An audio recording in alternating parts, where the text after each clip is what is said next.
What's your take on Declan Rice? Look, we all know he's a fantastic player. Yeah. There's no question about that. No argument. He will be potentially leaving West Ham in the summer, especially if they go down. Is he worth 100 million quid? The reason why I think he is, Jamie, because I've watched him for England when maybe he's got more of a freer role, you know, to go a bit more forward. When you watch him at West Ham, he's got to sit there. You've got Souček who wants to get in the box and the end of crosses. He hasn't got the licence to run forward. When he's at it, Declan Rice, he can run with the ball. He's got that long stride. He can score goals. Great strike with the ball.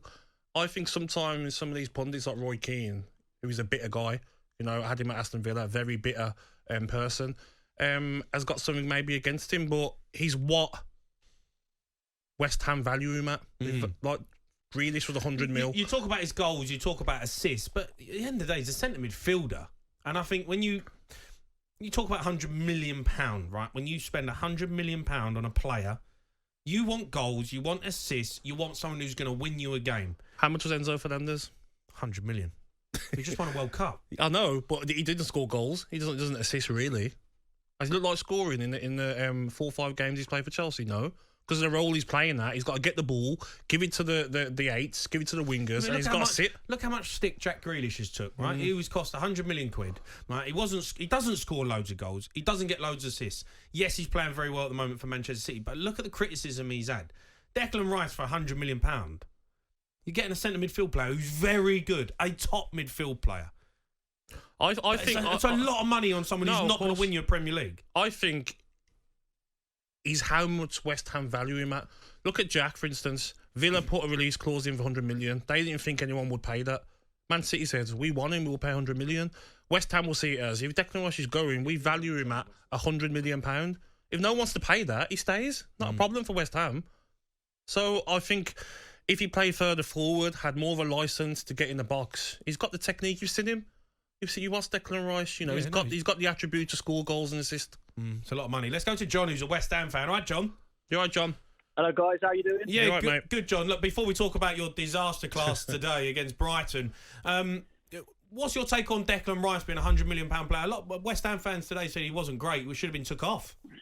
Yeah, I didn't see too much of the game today, but I went midweek to Old Trafford, and I thought he was great there. He very rarely gives the ball away, and he does look a class above, you know, what we've got and many Premier League central midfielders. So for me, I think he could have left probably last year. He stuck it out, you know, and you know, for me, if we can get £100 million for him, I think. Do you think you're going to lose him in the summer, John?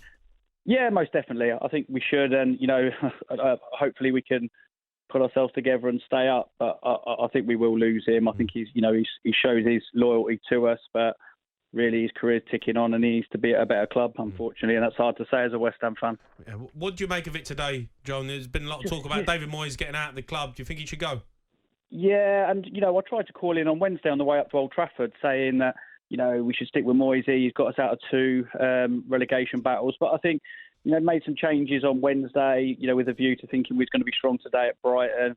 You know, and we just didn't turn up, and I think he's playing a certain brand of football that.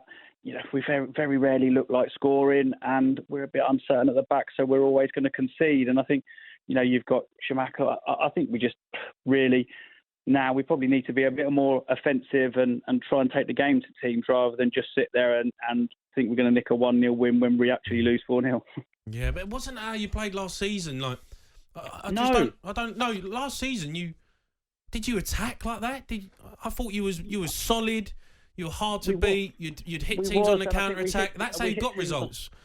Yeah, and I think exactly that, and we just haven't done that. And I think one of the earlier callers today, I think you know if you could have probably shop windowed and picked players, I think we picked exactly the worst kind of players. Probably people with you know no legs that people are not going to help us to you know get forward. You've got Paqueta and people like that, quality players, but really are they doing it for us? I'd have preferred to bought three Jarrod Bowens. You know. And yeah, that's all right. John. When's the next time there's going to be bubbles being blown, John? I'm not seeing much this season, mate. Yeah, it's probably what's match United of the day. They don't see much before games, after games. I was at Old Trafford, and when we lost at midweek, I think the fans, I won't say it on radio, but they were saying where we can stick our bubbles. So yeah, yeah, the bubbles well and truly popped at West Ham, that's for sure.